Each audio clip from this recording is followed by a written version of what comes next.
भाई जितना बड़ा फायदा दिखता है ना, इन सब में रिस्क भी उतना ही होता है। अब मेरी तरह रिस्क से इश्क है तो कूद पड़ो। रिस्क है तो इश्क है, ये बात को सुन के काफी सारे लोग कहीं पे भी रिस्क लेना चालू कर देते हैं ट्रेडिंग में, ये सोचते हुए कि एक अच्छा पैसा बन जाएगा। अगर हम रिस्क नहीं लेंगे तो हमारा पैसा किस तरह से बनेगा। एक्चुअल में जो स्मार्ट ट्रेडर्स होते हैं, स्मार्ट मनी होता है, वो वहां पे कैलकुलेटेड रिस्क लेने पे ज्यादा फोकस रहता है। एज कंपेयर टू कहीं पे भी रिस्क लेने से अच्छा होता है हमारे लिए कैलकुलेटेड रिस्क लेना। यानी कि रिस्क मैनेजमेंट के अकॉर्डिंग अगर हर चीज हमारी पहले से डिफाइन रहेगी, हर चीज का कैलकुलेशन हमारे पास रेडी रहेगा, तब कहीं ना कहीं पे हम एक कैलकुलेटेड रिस्क ले रहे हैं। क्योंकि ऐसे तो हम कहीं पे भी बाय करें या फिर सेल करें, रिस्क तो उसमें इन्वॉल्व रहेगा ही, साथ ही हमारे चांसेस भी 50-50 ही रहेंगे। सो सिंपली अपने विनिंग प्रोबेबिलिटी को इंप्रूव करने के लिए एंड अपने प्रॉपर रिस्क को कैलकुलेट करने के लिए, मैनेज रखने के लिए रिस्क मैनेजमेंट को ट्रेडिंग में यूज किया जाता है। अगर बिना रिस्क मैनेजमेंट के एंड बिना कैलकुलेटेड रिस्क के हम ट्रेडिंग कर रहे हैं तो वो कहीं ना कहीं पे गैम्बलिंग का पार्ट हो जाता है। स्वागत है आपका एक और पावर पैक लर्निंग वीडियो में, जिसमें हम ये समझेंगे कि रिस्क मैनेजमेंट क्या होता है, किस टाइप के ट्रेडर को किस टाइप का रिस्क मैनेजमेंट फॉलो करना चाहिए, स्पेशली जिनकी छोटी कैपिटल है उनको किस टाइप का रिस्क मैनेजमेंट फॉलो करना चाहिए, किन बातों का ध्यान रखना चाहिए। रिस्क मैनेजमेंट के रिलेटेड प्रॉपर टेक्निकल कैलकुलेशंस के साथ साथ साइकोलॉजिकली हमें किस तरह से अपना रिस्क मैनेज करते हुए चलना होता है, उस बारे में कंप्लीट वीडियो में हम डिस्कस करने वाले हैं। क्योंकि रिस्क मैनेजमेंट एक ऐसा टॉपिक है जिसके बिना ट्रेडिंग हमारी हो ही नहीं सकती। किसी भी टाइप से हम ट्रेडिंग कर लें, रिस्क मैनेजमेंट की हमें जरूरत पड़ने ही वाली है। सो ध्यान से देखें, पूरी वीडियो को काफी इंटरेस्टिंग होने वाली है। चलिए सीधा शुरू करते हैं।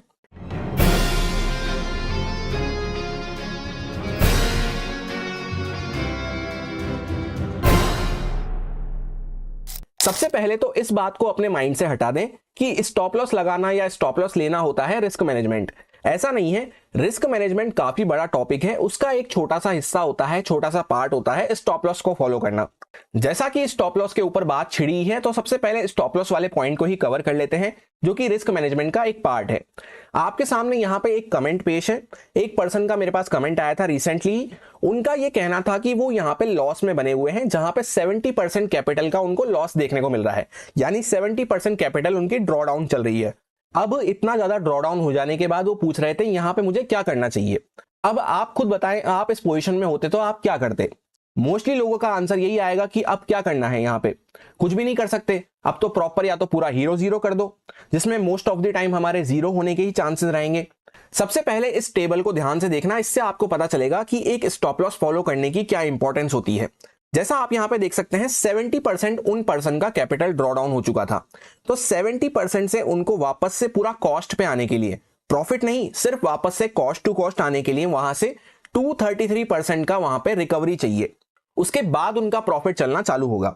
ये ऐसी टेबल है जो कि या तो मैक्सिमम ट्रेडर्स को पता नहीं है, या फिर पता होने के बाद भी वो कहीं ना कहीं पे इग्नोर करते हैं। सेकेंड पॉइंट, इस टेबल को देखने के बाद आपको ये क्लियर हो गया होगा कि जितना हम छोटा स्टॉप लॉस परसेंटेज रखेंगे, फॉर एग्जांपल 10-20% पे ही अगर हम कट डाउन कर देते हैं, तो उससे हमारा रिकवरी परसेंटेज का गैप भी कम रहता है, जो कि हमें रिकवर करने में उतना परेशानी नहीं देगा। पर अगर लॉस को हम सही टाइम पे कट डाउन नहीं कर रहे हैं, बढ़ाते जा रहे हैं, तो उसकी रिकवरी भी फिर उतनी ही ज्यादा इम्पॉसिबल होती जाएगी या उतनी ही ज्यादा टफ होती हुई जाएगी। अब यहाँ पे इंपॉर्टेंट साइकोलॉजी क्या रहती है, पहले हम सब यही सोचते हैं कि छोटा सा स्टॉप लॉस लेंगे, पर जब वाकई में हमें छोटा सा लॉस दिखना चालू होता है, तो वहां पे हम कट डाउन करने की जगह होप करने लगते हैं कि क्या पता वापस से रिकवर हो जाए। और मोस्ट ऑफ द टाइम ऐसा होता है, 10 में से कभी एक आध बार, 100 में से कभी एक आध बार रिकवर हो भी जाएगा, पर मोस्ट ऑफ द टाइम ऐसा ही होता है, वो छोटा लॉस वहां से बड़ा लॉस हो जाता है फिर। और बड़ा लॉस हो जाने के बाद, जैसे यहाँ पे इनके केस में 70-80% ड्रॉ डाउन चल रहा था, तो इतना लॉस हो जाने के बाद फिर हम सोचते हैं अब क्या ही रिकवर कर लेंगे, हम 10-20% को बचा के भी अब क्या ही कर लेंगे, और प्रॉपर पूरा हीरो जीरो होने पे हम उसको छोड़ देते हैं। जहां पे भी मोस्टली हमें जीरो ही देखने को मिलता है, वो वहां से पूरा रिकवर होके वापस से हम प्रॉफिट में आ जाएं, ऐसा कभी 100 में से 1-2 बार हो भी जाएगा गलती से, तो वो आगे के लिए हमारी आदत को ही खराब करेगा। इसलिए बेटर यह है कि छोटे में ही हम अपने लॉस को कट डाउन कर दें, जिससे हमारी साइकोलॉजी भी पूरी इंटैक्ट रहे। आइडल रिस्क मैनेजमेंट के अकॉर्डिंग कितना हमारा मैक्सिमम साइड पे स्टॉप लॉस रहना चाहिए, उसको हम यहां पर डिस्कस करने वाले हैं।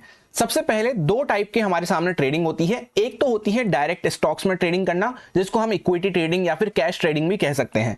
दूसरी होती है ऑप्शन ट्रेडिंग करना।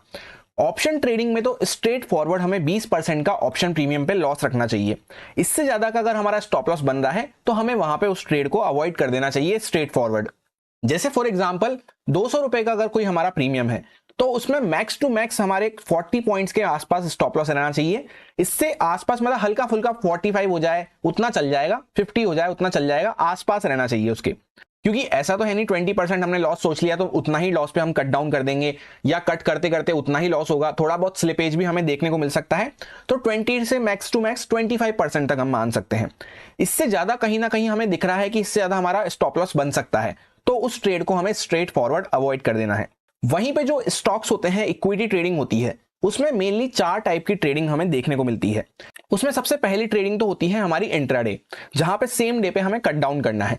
अब सेम डे पे हमें कट डाउन करना है तो MIS पे लोग बाय करना पसंद करते हैं, जहां पे लिवरेज हमें मिलता है, तो अच्छा खासा लिवरेज मिलता है। तो वहां पे एक हमारा जेन्युइन स्टॉप लॉस जो मैक्सिमम साइड पे रहना चाहिए वो 1 से 1.5% का रहना चाहिए।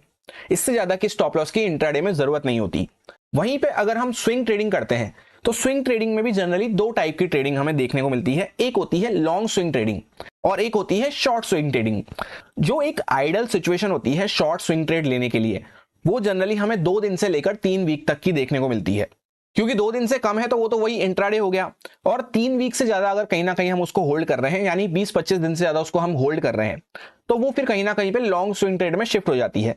लॉन्ग स्विंग ट्रेड जो होती है उसका टाइम होराइजन रहता है ऑलमोस्ट 3 वीक से लेकर के 6 मंथ तक के लिए।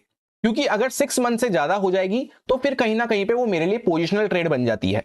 पोजिशनल ट्रेड जो होती है 6 महीने से लेकर पूरा जहां तक हम उसको ट्रेड को होल्ड कर रहे हैं वो हमारी एक पोजिशनल ट्रेड हो जाती है। इंट्राडे में हमें 1 से 1.5% से ज्यादा की स्टॉप लॉस की जरूरत नहीं होती। लॉन्ग स्विंग ट्रेड की अगर हम बात कर रहे हैं, यानी कि 3 हफ्ते से लेकर ऑलमोस्ट 6 महीने के आसपास तक हमें उसे होल्ड करने का टाइम होराइजन है, हमें उसका होल्ड करने का माइंडसेट है, तब जाके हम कहीं पे 10 से 12% का मैक्सिमम स्टॉप लॉस अपना डिफाइन कर सकते हैं। और वहीं पे शॉर्ट स्विंग ट्रेड अगर हम ले रहे हैं तो 6 से 8% का स्टॉप लॉस मैक्सिमम साइड पे इनफ हो जाता है, और पोजिशनल ट्रेड में 15 से 20% का। अब इसमें हम थोड़ा से एडजस्टमेंट कर सकते हैं। जैसे फॉर एग्जांपल इंट्राडे ट्रेड है हमारी, तो 1 से 1.5% की जगह मैक्स टू मैक्स 2% अगर हमने दे दिया कभी कभी तो कोई बात नहीं, उसमें कोई इशू नहीं है। या जैसे ऑप्शन ट्रेडिंग की हम बात कर रहे हैं तो 20 की जगह कभी 22 लग गया, 25 लग गया तो कोई बात नहीं, पर कोशिश हमेशा ये करनी है कि इसके अंदर में ही हमारे स्टॉप लॉस रहें। जैसे इंट्राडे पिक कर रहे हैं तो कोशिश करनी है 1 से 1.5% तो मैक्सिमम साइड पे है। अगर 0.7-0.6% पे ही हमारा काम हो रहा है तो वो बेस्ट ट्रेड हो जाती है हमारे लिए। सो सबसे टॉप रूल रिस्क मैनेजमेंट का यही हो जाता है कि जब भी हम ट्रेड में एंट्री प्लान कर रहे हैं अपनी, तो एंटर करने से पहले हमारी एग्जिट डिफाइन रहनी चाहिए। एग्जिट डिफाइन में भी सबसे पहला केस हो जाता है लॉस में हमारी कहां पे हमें कट डाउन करना है, वो हमारा डिफाइन रहना चाहिए। तो एक मैक्सिमम स्टॉप लॉस हमें सेट करके आना है पहले से कि नहीं यार M2M मेरे को अगर इतना लॉस देखने को मिल रहा है, P&L में इतना लॉस देखने को मिल रहा है इतने % का, तब मेरे को वहां पे कहीं ना कहीं ट्रेड से एग्जिट हो जाना है। उसके बाद मुझे फर्दर और होप ट्रेडिंग नहीं करनी है कि नहीं यार यहां से रिकवर हो जाएगा। रिकवर भले ही कभी कभी हो भी जाएगा जैसा मैंने आपसे कहा, पर मोस्टली आपकी वो आदत को खराब करेगा। 10 में से 1-2 बार कभी रिकवर कर भी जाएगा तो 8 बार जब आपको नुकसान देगा तो काफी बड़ा नुकसान आपको दे सकता है। तो कोशिश हमें यही करनी है कि वहां पे निकल जाना है। भले ही हो सकता है कभी कभी निकलने के बाद आपको लगे कि आपके फेवर में मूव आना चालू हो गया, पर कोई बात नहीं, उससे आपका आगे का डिसिप्लिन इंटैक्ट रहेगा। वो डिसिप्लिन आपका आगे के ट्रेड्स में काम आएगा। तो पहला टॉप रूल यही हो जाता है कि एंटर करने से पहले एग्जिट हमें डिफाइन रखना है। उसमें भी सबसे पहले लॉस वाली एग्जिट को डिफाइन रखना है। प्रॉफिट में भले ही हम बैठे रह सकते हैं, प्रॉफिट डिफाइन ना भी करो तो भी चलेगा, पर लॉस को हमें एक डिफाइन करके आना है, तभी जाके हमें ट्रेड में एंटर करना है। अब रिस्क मैनेजमेंट का सबसे क्रूशियल फर्स्ट पार्ट तो हमने समझ लिया स्टॉप लॉस के बारे में। सेकंड पार्ट आता है क्वांटिटी हमें किस तरह से मैनेज करते हुए चलना है, ये भी एक रिस्क मैनेजमेंट का सबसे क्रूशियल फैक्टर होता है। तो सबसे पहले तो अगर हमें कोई हाई प्रोबेबिलिटी वहां पे सेटअप मिल रहा है, जहां पे हमारे सक्सेस के चांसेस ज्यादा हैं, हमें कॉन्फिडेंस ज्यादा है, तो वहां पे हम नॉर्मल क्वांटिटी के साथ काम कर सकते हैं या फिर थोड़ा बहुत क्वांटिटी को बढ़ाते हुए भी काम कर सकते हैं। वहीं पे सपोज करते हैं कोई हमारा हाई प्रोबेबिलिटी सेटअप नहीं बन रहा है, या फिर कोई ऐसे प्राइस रेंज के आसपास मार्केट घूम रहा है जहां पे साइडवेज चल रहा है मार्केट, या कोई बड़े मोमेंटम हमें देखने को नहीं मिल रहे, कोई खास मोमेंटम नहीं मिल रहे, तो उस केस में जहां पे हमारे हाई प्रोबेबिलिटी सेटअप नहीं है, हमें कॉन्फिडेंस नहीं है, वहां पे हमें नॉर्मल से या तो 50% क्वांटिटी, और थोड़ा सा अगर कम कॉन्फिडेंस है, बिल्कुल ही एकदम लो कॉन्फिडेंस है, तो 25% क्वांटिटी के साथ हमें वहां पे काम करना चाहिए।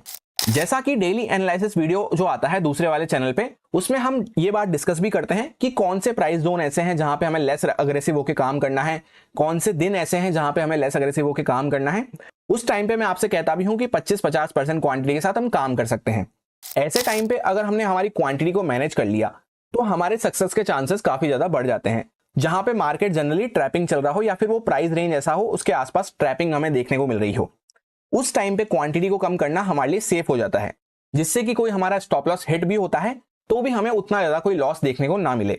अब जैसा कि डेली एनालिसिस वीडियो में हम कभी कभी ये डिस्कस करते हैं कि 25-50% क्वांटिटी हमें यूज करनी है, तो वहां पे काफी लोगों का एक क्वेश्चन आता है जिनके मोस्टली जो एक लॉट से काम करते हैं, जिनकी कैपिटल कम है, उनका ये कहना रहता है कि सर हमारा तो एक ही लॉट रहता है, हम उसमें क्वांटिटी कम कैसे करें। सो क्वांटिटी के रिलेटेड उन लोगों के लिए पॉइंट होने वाला है जिनकी कैपिटल कम रहती है, एक आध लॉट से ही जो ट्रेड करते हैं, कि हम क्वांटिटी कम करके काम नहीं कर सकते। तो आपको इस बात का ध्यान रखना है कि आपको सिर्फ और सिर्फ हाई प्रोबेबिलिटी जो डेज होते हैं, जहां पे हाई प्रोबेबिलिटी सेटअप बनता हुआ नजर आए, अच्छा मोमेंटम होता हुआ नजर आए, उसी दिन आपको सिर्फ ट्रेड प्लान करनी है। बाकी दिन आपको नॉर्मल बैठ के सिर्फ लर्न करना है, देखना है, मार्केट को वॉच करना है, या फिर कोई पेपर ट्रेडिंग वगैरह हम कर सकते हैं। इसके पीछे का लॉजिक ध्यान से समझना, क्योंकि पहले ही हमारी कैपिटल जो है काफी कम हमें देखने को मिल रही है, जिसमें हम एक ही लॉट बाय कर पा रहे हैं या एक ही लॉट का हम वहां पे रिस्क बियर कर सकते हैं। उसमें भी अगर हम अननेसेसरी फालतू की ट्रेड लेंगे जहां पे हमारी प्रोबेबिलिटी कम है, तो हमें लॉस होता हुआ नजर आएगा ज्यादा, और थोड़ा बहुत भी लॉस होता है तो वो हमारा कॉन्फिडेंस भी वहां पे लो करता हुआ नजर आएगा। और लॉस और कॉन्फिडेंस को तो छोड़ो, अगर एक बार कैपिटल हमारा जाना चालू करी तो फिर वहां पे हम ट्रेड लेने के काबिल भी नहीं रह पाएंगे। तो हमें इस बात का ध्यान रखना है कि अगर हमारा एक ही लॉट है तो ऐसे दिन को तो हमें क्लियरली अवॉइड कर देना है जहां पे बाकी लोग ही कम क्वांटिटी के साथ काम कर रहे हैं, यानी बाकी जो एक लॉट से ज्यादा में ट्रेड करते हैं वो ही कम क्वांटिटी में काम कर रहे हैं। तो मतलब कहीं ना कहीं प्राइस जो है ट्रैप एरिया में बना हुआ है। इस तरह से जैसा हमने पहले वाले पॉइंट में डिस्कस करा, प्रॉपर स्टॉप लॉस को फॉलो करते हुए, एक मैक्सिमम लिमिट सेट रखते हुए, सिर्फ सेकंड पॉइंट वाली जैसे हाई प्रोबेबिलिटी ट्रेड्स को हम पिक करते हैं, तो हमारे धीरे धीरे कैपिटल बढ़ने के चांसेस ज्यादा हो जाते हैं। फिर एक बार हमारे पास सफिशिएंट कैपिटल आ जाती है, तब हम वहां पे रिस्क ले सकते हैं। उसमें हमारा कॉन्फिडेंस भी फिर हाई होता है।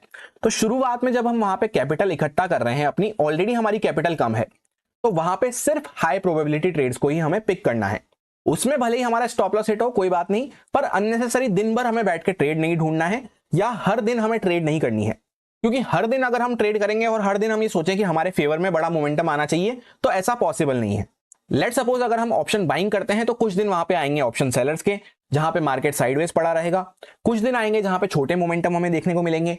उन सबको माइंड में रखते हुए हमें चलना है, हर दिन हम सेम तरीके से वहां पे ट्रेड नहीं कर सकते। और इसी के साथ अगर फालतू के दिन पे हम लॉस कर लेंगे, तो जब अच्छे दिन आएंगे तो हमारे वहां पे कॉन्फिडेंस नहीं रहता, या फिर कभी कभी तो ट्रेड करने को कैपिटल ही नहीं रह पाता।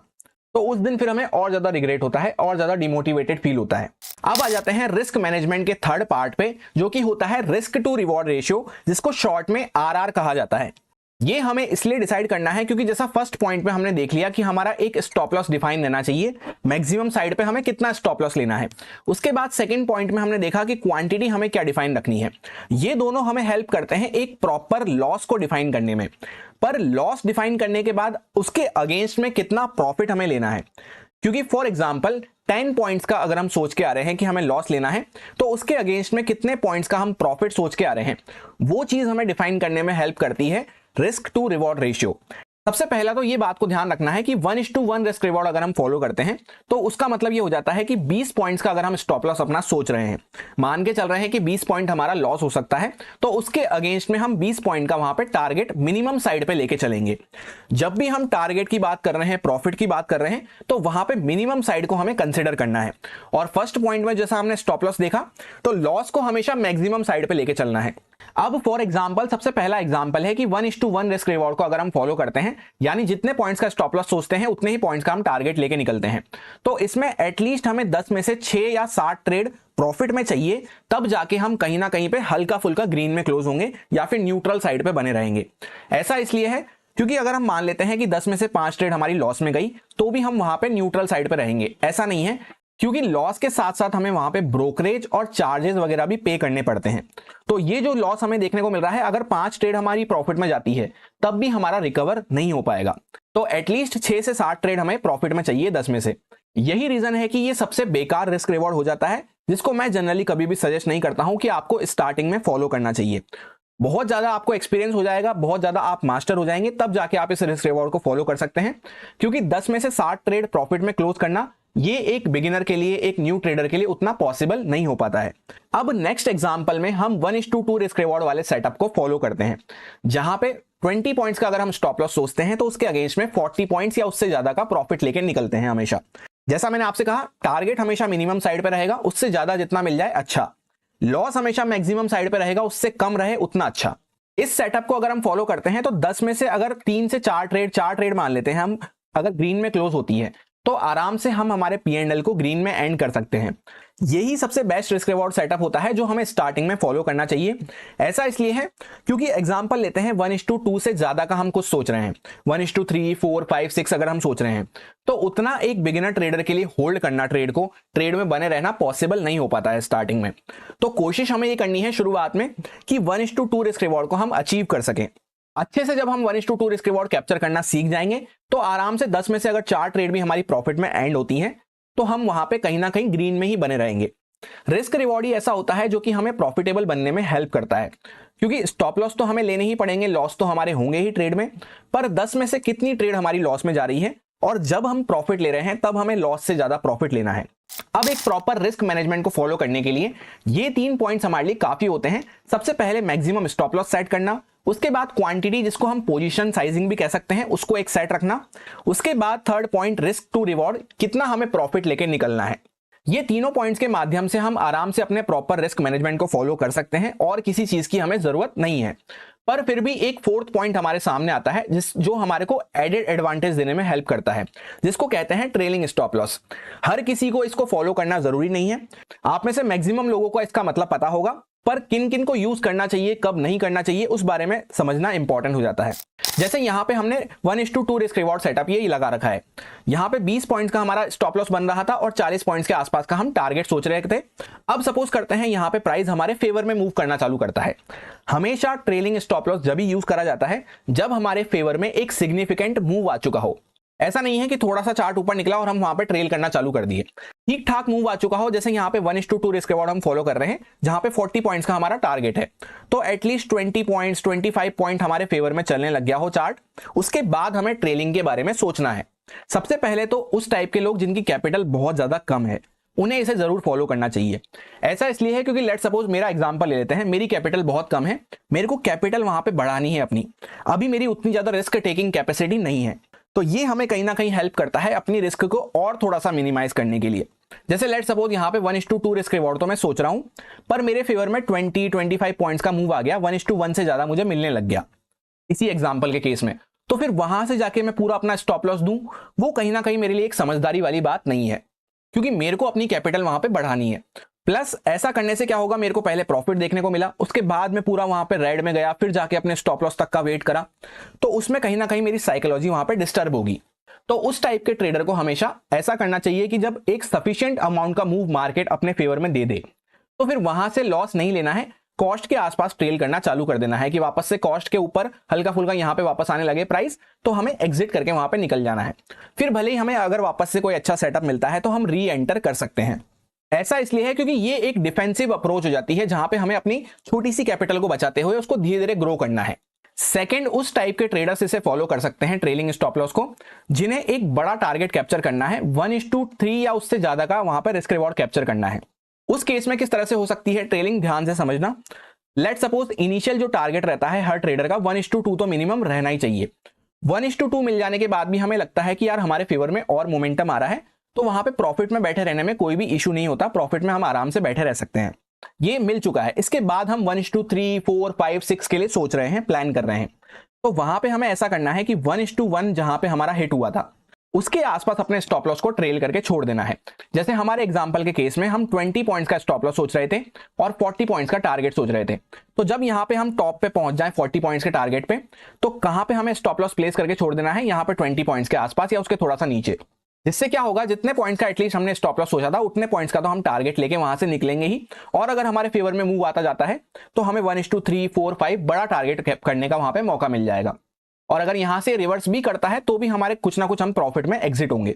या फिर दूसरा पर्सपेक्टिव हम इस तरह से समझ सकते हैं, यहां पे हमारी एंट्री थी, उसके बाद इस तरह से मूव करते करते हम यहां पे अभी चल रहे हैं, तो ये जो ऊपर का यहाँ पे प्राइस है इसका मैं रिस्क ले लूंगा, इसके आसपास अपना ट्रेलिंग स्टॉप लॉस को यहाँ पे प्लेस कर दूंगा कि ये जो नीचे का प्राइस है इतना प्रॉफिट तो मेरे को चाहिए ही चाहिए।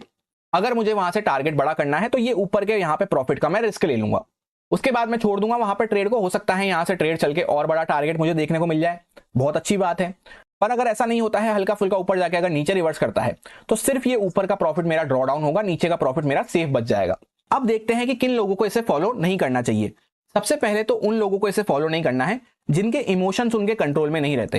क्योंकि फॉर एग्जांपल जैसा हमने यहाँ पे डिस्कस करा कि चार्ट इस तरह से मूव करता करता आ रहा है, यहां तक पहुंच गया, तो नीचे के प्रॉफिट को हमने सेफ रख लिया, ऊपर के प्रॉफिट पे हम रिस्क ले रहे हैं। पर काफी लोग ऐसा करते हैं, जब वापस से नीचे आएगा तो वो नीचे का प्रॉफिट भी अपना ड्रॉ डाउन करवा लेते हैं और बल्कि लॉस में ही चलता जाता है। वो सोचते हैं यहां से ऊपर आ जाएगा, यहां से ऊपर आ जाएगा। इस टाइप के लोगों को, जिनके इमोशंस उनके कंट्रोल में नहीं है, सही टाइम पे वहां पे ट्रेड कट नहीं कर सकते, उनको ट्रेलिंग बिल्कुल भी फॉलो नहीं करना चाहिए। उन्हें सिंपली एक प्रॉपर अपना स्टॉप लॉस और एक प्रॉपर अपना टारगेट फॉलो करना चाहिए। स्टॉप लॉस आया, कट डाउन कर दो, टारगेट आया, कट डाउन कर दो। इस तरह से जब हम एक प्रॉपर स्टॉप लॉस और एक टारगेट को वहां पे फॉलो करेंगे तो धीरे धीरे अपने इमोशंस वहां पे डेवलप होना चालू हो जाते हैं। फिर बाद में हम ट्रेलिंग के बारे में सोच सकते हैं। अब इमोशंस में ही सेकंड पार्ट हम उसको समझ सकते हैं। लेट सपोज हमें यहाँ पे 1 लाख रुपए का प्रॉफिट देखने को मिल रहा है, तो 1 लाख के प्रॉफिट में से ऊपर के कुछ पार्ट का तो हमें रिस्क लेना ही पड़ेगा अगर हमें वहां पे ट्रेलिंग करना है तो। फिर उसके बाद हम ये सोचें कि यार मेरे को 1 लाख का प्रॉफिट देखने को मिल रहा था, ये तो मेरा ट्रेलिंग स्टॉप लॉस हिट हो गया और मैं 60,000 रुपए लेके यहां से निकल रहा हूं, काश मैं 1 लाख पे ही बुक कर देता। इस तरह का अगर हमारा माइंडसेट चलता है तो भी हमें ट्रेलिंग नहीं करनी है, एक टारगेट और एक स्टॉप लॉस वहां पे फॉलो करना है। क्योंकि ट्रेलिंग स्टॉप लॉस उनके काम आता है जिन्हें वहां पे या तो अपना रिस्क एकदम मिनिमाइज करना है, कैपिटल कम है, या फिर टारगेट को अपने बड़े बड़े कैप्चर करना है। सो अब अगर हमें बड़ा टारगेट कैप्चर करना है तो वहां पे कुछ ना कुछ तो रिस्क पे, कुछ ना कुछ तो दाव पे लगाना ही पड़ेगा। तो जैसे 1 लाख का हमें प्रॉफिट चल रहा है तो उसमें से 40,000 का अगर हम रिस्क लेते हैं तभी हम ऊपर का वहां पे जर्नी को एंजॉय कर पाएंगे। तो अगर हम ऐसा सोचे कि यार 40,000 मेरे यहाँ पे चले गए, इससे अच्छा मैं 1 लाख पे ही बुक कर लेता, जिनके मन में रिग्रेट वाला इमोशन आता है उनको बिल्कुल भी ट्रेलिंग को फॉलो नहीं करना है। एक प्रॉपर सेट स्टॉप लॉस रखना है, एक प्रॉपर टारगेट रखना है। इस तरह से एक प्रॉपर अगर रूल बेस्ड ट्रेडिंग हम करते हैं एक सेट टारगेट और स्टॉप लॉस के साथ, तो वहां पे हमारे इमोशंस उतने वहां पे फ्लक्चुएट नहीं होते हैं। ट्रेलिंग स्टॉप लॉस का यही है कि उसके फायदे तो कई हैं, पर वहां पे इमोशंस आपके फ्लक्चुएट होते हुए नजर आएंगे। ड्यूरिंग द ट्रेड आपको डिसाइड करना पड़ेगा कि क्या मेरे को यहाँ पे और होल्ड करना है, नहीं करना, क्या मेरा टारगेट होना चाहिए वापस से नया, और क्या मेरा नया ट्रेलिंग स्टॉप लॉस होना चाहिए। तो जिन लोगों के इमोशंस कंट्रोल में नहीं है उन्हें आराम से ट्रेलिंग स्टॉप लॉस को अवॉइड कर देना चाहिए। जो लाइव मार्केट में चलती ट्रेड में ये सब डिसाइड नहीं कर सकते, उनके लिए सबसे बेस्ट हो जाता है कि एक टारगेट और एक स्टॉप लॉस सोच लिया ट्रेड में एंटर होने से पहले। स्टॉप लॉस मैक्सिमम साइड पर रहेगा, उससे ज्यादा लिमिट अपनी एक्सीड नहीं करनी है। थोड़ा बहुत ऊपर नीचे हो जाए 19-20 उतना चलता है। टारगेट हमेशा मिनिमम साइड पे रखना है, उससे जितना ज्यादा मिल जाए उतना अच्छा, पर एटलीस्ट उतने टारगेट तक के लिए तो वेट करना ही है। वेट करने से क्या होता है, हम अपनी प्रॉफिटेबल पोजीशन में जो हमारे लंबे रेस का घोड़ा है, जो भी स्टॉक है, जो भी ऑप्शन है, उसको हम आराम से राइड करते हुए वहां पे साइकोलॉजी बिल्डअप कर सकते हैं, अपना डिसिप्लिन बिल्डअप कर सकते हैं, जिससे कि हमें अच्छी ट्रेड में वहां पे बने रहने की आदत बने। इसलिए टारगेट मिनिमम साइड पे रखना है कि इतना अचीव होने के बाद ही मैं वहां पे ट्रेड से एग्जिट करूंगा। क्योंकि हम काफी बार इसी वजह से लॉस में बने रहते हैं कि हमने टारगेट तो सोचा 40 पॉइंट का, पर 10-15 पॉइंट ऊपर जाके हल्का फुल्का जब अगर वो जर्क देना चालू करेगा, वहीं पे हम कट डाउन करके भाग जाएंगे, टारगेट तक के लिए वेट ही नहीं करेंगे, फिर भले ही बाद में वो हमें टारगेट दे दे। इस तरह से अगर हम हमेशा डरते रहेंगे, फियर का सामना नहीं कर पाएंगे, तो वहां पे कहीं ना कहीं पे हम प्रॉफिट अच्छे से कैप्चर नहीं कर पाएंगे। ये होता है हमारा कंप्लीट रिस्क मैनेजमेंट, जिसके रिलेटेड आप में से काफी सारे लोगों के कमेंट्स आ रहे थे। क्योंकि किसी भी टाइप की हम ट्रेडिंग कर लें, 100% हमें रिस्क मैनेजमेंट की जरूरत तो पड़ने ही वाली है। इससे ना सिर्फ हमारा रिस्क मैनेज होता है, यानी कि लॉस हमारा कम होता है, बल्कि प्रॉफिट में भी हम अपने आप को होल्ड करना सीख जाते हैं। और भी इसके अलावा काफी सारे इमोशंस हमारे कंट्रोल में आ जाते हैं, जो हमने वीडियो में डिस्कस करें। अगर हम हमेशा रिस्क मैनेजमेंट के साथ ट्रेडिंग करते हैं तो हम हमेशा एक सेफर साइड पे बने रहेंगे, जहां पे कोई बड़ा लॉस हमें देखने को नहीं मिलेगा और मार्केट से भी हम बाहर होते हुए नजर नहीं आएंगे। अच्छा लगा हो आपको वीडियो तो लाइक एंड कमेंट करके अप्रिशिएट कर सकते हैं। कुछ आपका फीडबैक हो, आपकी क्वेरी हो, तो वो भी आप कमेंट करके बता सकते हैं। इस वीडियो में फिलहाल इतना ही, मिलते हैं किसी नेक्स्ट वीडियो में। Thank you.